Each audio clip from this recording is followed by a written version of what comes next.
Welcome to new TV Telugu.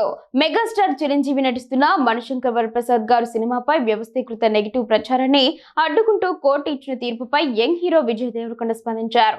ఈ పరిణామంపై కొంత సంతోషంగా, కొంత విచారంగా ఉందంటూ తన అభిప్రాయాన్ని పంచుకున్నారు. తన డియర్ కామ్రేడ్ సినిమా విడుదల సమయం నుంచి ఇలాంటి ఆర్గనైజ్డ్ దాడులను గమనిస్తున్నానని విజయ్ గుర్తు చేశారు. టికెటింగ్ ప్లాట్ఫామ్లలో సినిమాపై దురుద్దేశపూర్వక రేటింగ్లు సమీక్షలు నిరోధించేలా కోర్టు ఆదేశాలు జారీ చేసిన సంగతి తెలిసిందే. మెగాస్టార్ అంతటి పెద్ద శక్తివంతమైన నటుడి సినిమాకే ఇలాంటి ముప్పు రావడాన్ని ఇప్పుడు కోర్టు గుర్తించడం సంతోషంగా ఉంది అంటూ విజయ్ తన పోస్టులో పేర్కొన్నారు. అనిల్ రావిపూడి దర్శకత్వంలో తెరకెక్కిన మణిశంకర్ వరప్రసాద్ గారు సంక్రాంతి కానుకగా జనవరి 12న ప్రేక్షకుల ముందుకు రానుంది. ఈ నేపథ్యంలో ఎక్స్ వేదికగా విజయ్ దేవరకొండ ఒక పోస్ట్ పెట్టారు. ఈ వార్త చూడగానే సంతోషం, బాధ రెండూ కలిగాయి. ఎంతోమంది కష్టం, కలలు, డబ్బు దీనివల్ల రక్షించబడుతున్నందుకు సంతోషంగా ఉంది. కానీ మన వాళ్ళే ఇలాంటి సమస్యలు సృష్టిస్తున్నారనే వాస్తవం బాధ కలిగిస్తోంది అని పేర్కొన్నారు. తన డియర్ కామ్రేడ్ సినిమా విడుదల సమయం నుంచే ఇలాంటి ఆర్గనైజ్డ్ దాడులను గమనిస్తున్నానని విజయ్ గుర్తు చేశారు. ఇన్నాళ్ళు నా గొంతు ఎవరికీ వినిపించలేదు.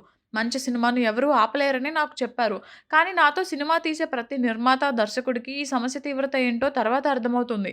ఇలాంటి పనులు చేసేవాళ్ళు ఎలాంటి వాళ్ళా అని ఎన్నో రాత్రులు నిద్ర లేకుండా ఆలోచించాను అని తన ఆవేదనను వెల్లడించారు. మెగాస్టార్ అంతటి పెద్ద, శక్తివంతమైన నటుడి సినిమాకే ఇలాంటి ముప్పు రావడాన్ని ఇప్పుడు కోర్టు గుర్తించడం సంతోషంగా ఉంది. ఇది సమస్యను పూర్తిగా పరిష్కరించకపోయినా ఒక ఆందోళన తగ్గుతుంది అని విజయ్ తన పోస్టులో తెలిపారు. ఈ సంక్రాంతికి వస్తున్న మణిశంకర్ వరప్రసాద్ గారి సినిమాతో పాటు అన్ని చిత్రాలు బాగా ఆడాలని ఆయన ఆకాంక్షించారు.